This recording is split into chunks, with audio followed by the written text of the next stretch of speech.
बिस्मिल्लाहिर्रहमानिर्रहीम। Dear students, mathematics 10th class. आज हमने यूनिट नंबर 5 स्टार्ट करना है। Unit number 5 sets and functions पे कॉन्सिस्ट है।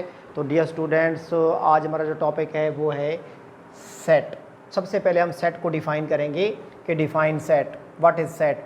A set is a collection of well defined and distinct objects and it is denoted by capital letters of English alphabets A, B, C, etc. तो dear students, सबसे पहले definition में to terms use हुई हैं, well defined and distinct. तो हम उनको explain कर लेते हैं। सबसे पहले वेल डिफाइंड को हम एक्सप्लेन करेंगे।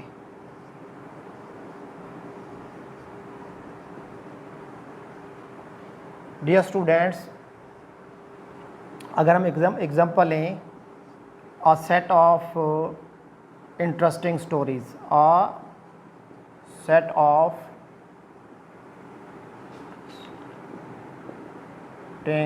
स्टोरीज। तो डियर स्टूडेंट, सबसे पहले हम ये चेक करेंगे कि क्या ये जो वर्ड इंटरेस्टिंग है ये वेल डिफाइन है या नहीं है। तो स्टूडेंट, एक स्टूडेंट को हम एक स्टोरी देते हैं, वो रीड करता है और कहता है वेरी इंटरेस्टिंग है। वही स्टोरी किसी दूसरे स्टूडेंट को देते हैं तो वो कहता है वेरी बोरिंग स्टोरी है। तो आपने देखा कि उन टू स्टूडेंट्स के ओपिनियन में जो है वो इख्तलाफ हो गया, यानी वेल इंटरेस्टिंग जो है ये वेल डिफाइन नहीं है। तो इस किस्म के ऑब्जेक्ट्स सेट के एलिमेंट्स नहीं बन सकते। Number 2, a set of fat boys। तो स्टूडेंट्स, सबसे पहले हम ये वर्ड फैट को एक्सप्लेन करेंगे कि ये वेल डिफाइन है या नहीं है। यकीनन इसका कोई क्राइटेरिया नहीं है कि हो सकता है एक शख्स कहे कि 25 kg है अगर वेट 7th बॉयज़ की क्लास में से किसी बच्चे का, तो ये जो है फैट बॉय है। सेकंड ओपिनियन दे दे कि नहीं 28 वाला जो है वो फैट है। तो इसमें भी जो है वो इख्तलाफ हो जाता है। तो इसलिए ये भी हमारे पास सेट के एलिमेंट्स नहीं बन सकते। इसी तरीके से डिफरेंट एग्जांपल दी जा सकती हैं। सेट ऑफ फेवरेट पोएम्स, एक बच्चा एक पोएम लर्न करके कहता है ये मेरी फेवरेट पॉइंट है, दूसरा कहता है नहीं मेरी ये फेवरेट नहीं है, मेरी दूसरी फेवरेट है। तो ये जो फेवरेट है ये वेल डिफाइन नहीं है। तो इस तरीके से और डिफरेंट एग्जांपल दी जा सकती हैं। Test of a set of tasty foods. अब वर्ड टेस्टी जो है ये वेल डिफाइन नहीं है। अगर एक बच्चा एक बिरयानी खाता है, कहता है वेरी टेस्टिंग, वही बिरयानी दूसरा बच्चा खाता है और वो कहता है नॉट वेरी टेस्टिंग। तो इसलिए याद रखना स्टूडेंट कि ये जितने इस किस्म के जो वर्ड हैं इन पे कॉन्सिस्ट एलिमेंट्स जो होंगे वो सेट के एलिमेंट्स नहीं बन सकते। तो डियर स्टूडेंट्स, हम सबसे पहले कुछ एग्जांपल्स भी डिस्कस करेंगे सेट्स की। कि फॉर एग्जांपल हमने एक सेट लिया, ए से डिनोट करना है, बी से करना है, सी से करना है, कैपिटल लेटर से करना है। तो सेट ए जो है उसके एलिमेंट्स हैं 1 2 3 4 5। अब ये जो हमने सेट को रिप्रेजेंट किया है, जो मेथड हमने यूज़ किया है सेट को डिस्क्राइब करने के लिए, इस मेथड को कहते हैं टेबुलर फॉर्म। टेबुलर और रोस्टेड फॉर्म। टेबुलर और रोस्टेड फॉर्म। फिर एक और एग्जांपल ले लेते हैं। Set B, set of first 5 natural numbers. अब ये जो है एक स्टेटमेंट है। स्टेटमेंट की फॉर्म में एक सेट हमारे साथ बयान किया गया है। याद रखना कि टेबुलर फॉर्म में जो सेट के एलिमेंट्स होते हैं वो वाज़ेह तौर पे नज़र आ रहे होते हैं, यानी हमारे सामने होते हैं। लेकिन जो डिस्क्रिप्टिव फॉर्म है, जो स्टेटमेंट की फॉर्म में होती है, जब भी स्टेटमेंट की फॉर्म में सेट होगा तो उसको कहते हैं डिस्क्रिप्टिव फॉर्म। यानी सेकंड मेथड है डिस्क्रिप्टिव फॉर्म। Descriptive form. तो डिस्क्रिप्टिव फॉर्म में सेट के एलिमेंट्स का इमेज बन जाता है, यानी हमारे माइंड में ये आ जाता है कि ये कौन कौन से एलिमेंट्स हैं, लेकिन वो रिटन फॉर्म में हमारे पास नहीं होते। तो याद रखना स्टूडेंट्स के जब भी हम सेट्स पे सम ऑपरेशंस अप्लाई करेंगे, यूनियन, इंटरसेक्शन, डिफरेंस, कॉम्प्लीमेंट के, तो सेट अगर हमारे पास डिस्क्रिप्टिव फॉर्म में है तो उसको हम चेंज कर देंगे टेबुलर फॉर्म में।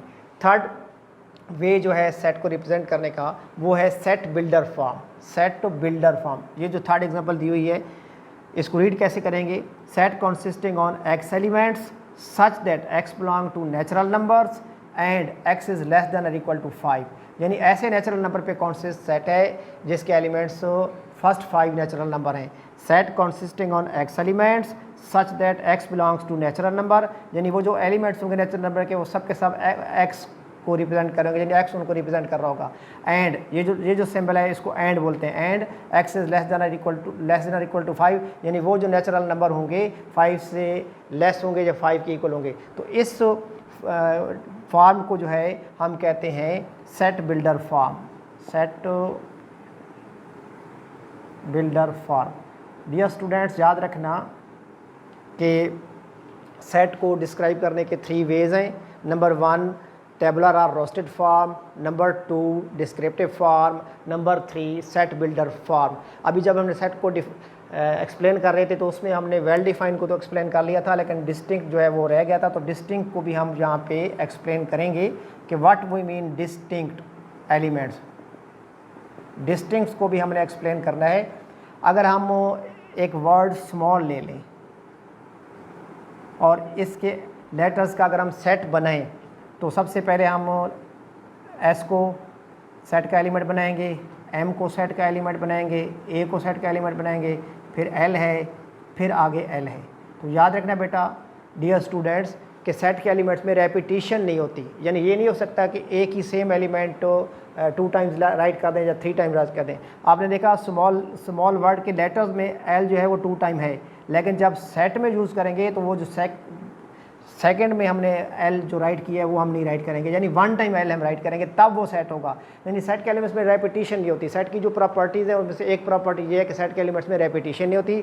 सेकंड एक और प्रॉपर्टी है कि सेट के एलिमेंट्स को कॉमास के ज़रिए जो है वो सेपरेट किया जाता है। और एक और इसकी प्रॉपर्टी है कि सेट के एलिमेंट्स को किसी भी ऑर्डर में आप राइट कर सकते हैं।